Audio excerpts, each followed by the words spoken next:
Different soils need different methods to clean them off the brushware, so we've broken these down into 4 categories. Examples of dry, non-sticky residue are flour and some types of milk powder concentrate. Can easily loosen the powder from the bristles by knocking the edge of the brush against your hand. For this type of soil, the best way to clean brushware is to dry clean them by vacuuming the residue off with a powerful vacuum cleaner. This includes the headlock components of the handle if it is a broom.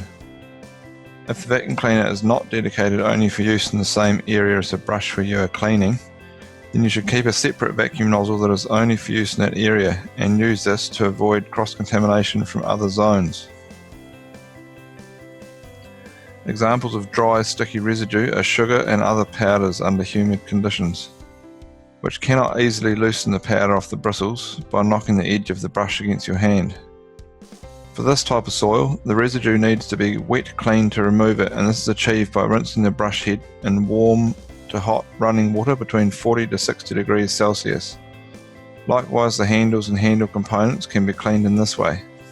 Do not put brush heads through a dishwasher cycle to achieve this step. The bristles will come out looking like they've had a very bad hair day.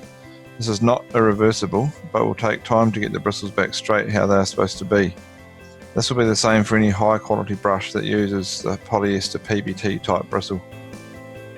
Examples of wet, non-oily residue are meat and vegetable scraps and dough. The best way of removing these residues is by cleaning them off with a strong jet of cold water. Always work from the brush stock and jet towards the end of the bristle. This way it will not drive the residue further into the bristle clump. You can use hot water to do this, but as a rule of thumb, the hotter the water, the less pressure you should use. This is to avoid the bristles becoming misshapen. For handles, clean them in the same way by hosing them down, but ensure that you slide the locking collar upwards and clean this area thoroughly.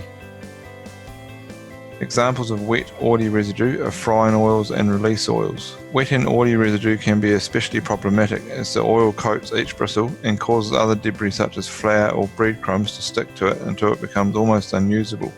This can be removed by rinsing with hot water, but you'll get a much more thorough clean if you do a quick rinse with hot water, then soak the broom heads in chemical solution for 15 to 20 minutes before a final hot rinse. Chemicals suitable for this purpose are a neutral detergent or a degreaser. Please continue to watch to see how best to sanitize your brushware after the cleaning step has been done.